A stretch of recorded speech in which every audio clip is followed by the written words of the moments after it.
Hello बच्चों, आज हम कक्षा 7वीं का हिंदी ज्ञान सागर से पाठ 15 अन्नदाता कृषक जिसके लेखक पूर्ण चंद्र कांडपाल जी हैं का अध्ययन करेंगे। अन्नदाता कृषक पाठ में किसान की महत्ता का वर्णन किया गया है।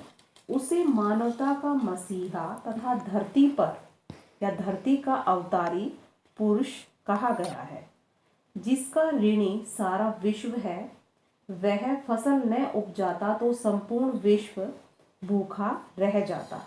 कवि उसे नर के रूप में नारायण मानकर शत शत नमन करता है। तो आइए व्याख्या देखिए। पो फटते ही जो मचाए विहग डाल पर शोर, शीतल मंद बयार जगाती चल उठ हो गई भोर। शब्दार्थ पो फटना यानी कि सुबह होना, यानी कि बहुत ही सुबह सुबह। विहग पक्षी, शीतल ठंडी, मंद धीमी धीमी, बयार बयार क्या होता है? हवा। इस अंश में कवि ने किसान के परिश्रमी स्वभाव का वर्णन किया है। किसान की परिश्रमशीलता को यानी कि उसकी परिश्रम के प्रति जो लगन है उसको देखकर कवि कहता है कि बड़े सवेरे जो ही पक्षी डाल पर शोर मचाते हैं, उसी समय ठंडी सुगंधित हवा बहकर सवेरा होने का संदेश देती है और लोगों को जगाती है कि उठो, सवेरा हो चुका है। कांधे रख हल चल पड़ा वह, वृषभ सखा संग ले अपने, जा पहुंचा निज कर्म क्षेत्र में प्रातः लालिमा से पहले। वृषभ, वृषभ क्या होता है? बैल। निज अपना, कर्म क्षेत्र खेत, लालिमा सूर्य उदय के समय दिखाई देने वाली लाली। कवि कहता है कि मनोरम प्रभात वेला में किसान अपने कंधे पर हल रखकर खेत की ओर चल पड़ता है। उसके साथ ही बैल भी होते हैं।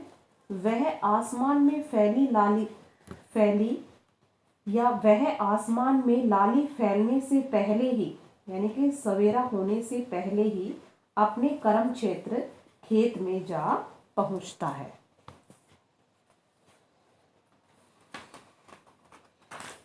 परिश्रम मेरा दीन धर्म है, मंदिर है मेरा खलियान, पूजा वंदना खेत है मेरी, माटी में पाऊं भगवान। शब्दार्थ जहां खलियान, खलियान क्या होता है? जहां कटी फसल एकत्रित की जाती हो यानी कि इकट्ठी की जाती हो। माटी, माटी क्या होता है? मिट्टी। इस अंश में भी कवि ने किसान की दशा उसी के मुंह से कहलवाई है। कवि किसान के शब्दों में कहता है कि मेहनत ही मेरा धर्म और विश्वास है। यानी कि किसान अपने बारे में बात करता है और कहता है कि मेहनत ही, परिश्रम ही उसका धर्म और विश्वास है। मेरा खलियान ही मेरा मंदिर है जहां मैं उपासना करता हूँ। खेती करना ही मेरी पूजा वंदना है। मैं अपने खेत की मिट्टी में ही भगवान के दर्शन कर लेता हूँ। कर्म भूमि के यज्ञ में संग है, सुत वित्त वनिता और परिवार, अन्न की बाली का दर्शन कर पा जाता मैं स्वर्ग का द्वार।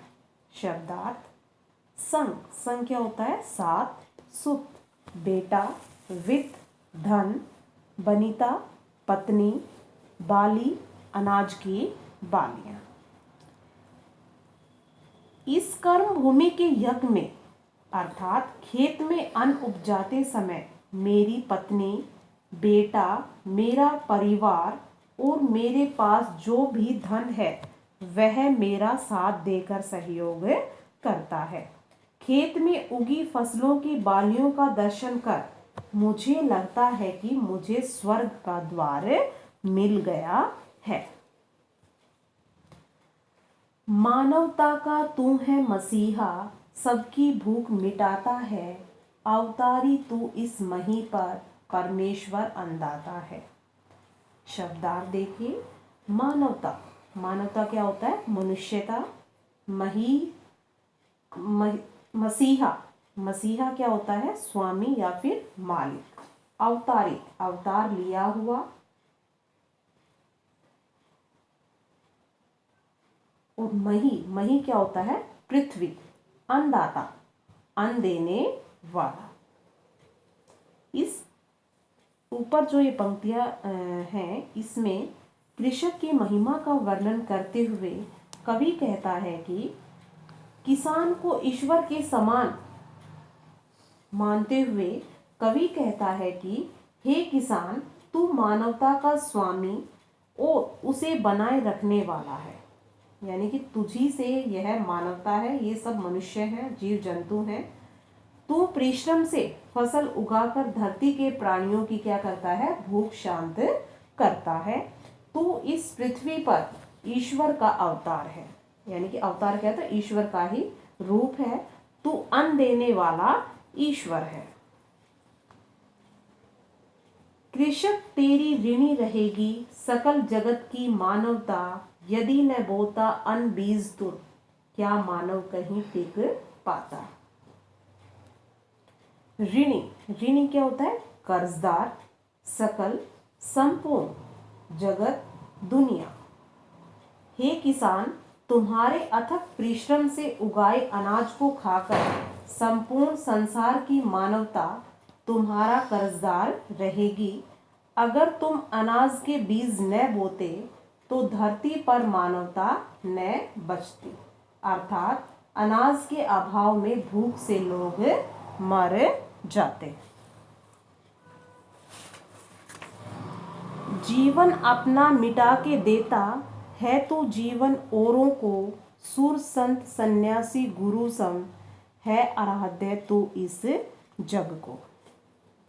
औरों, दूसरों, सुर, देवता, संत, साधु, सन्यासी, घर गृहस्थी से दूर रहने वाले, सम, समान, आराध्य, जिसकी पूजा की जाए, जग, संसार। इन पंक्तियों के माध्यम से कवि ने किसान को आराध्य मानते हुए उसे नमन किया है। कवि किसान को देखकर कहता है कि हे कृषक, तू अपना जीवन मिटाकर दूसरों को जीवन देता है। अर्थात खेत में तू इतना परिश्रम करता है कि तू अपने शरीर की परवाह नहीं करता।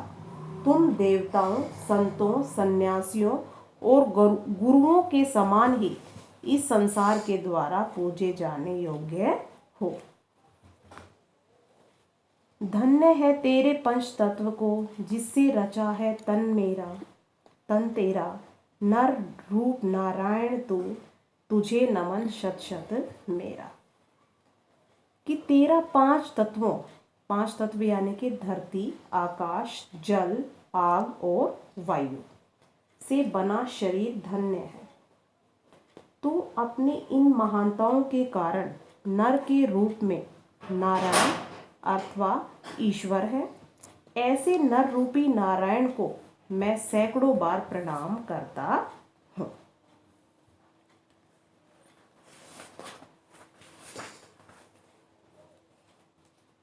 मैं आशा करती हूँ कि आप सबको यह अध्याय समझ में आ गया होगा।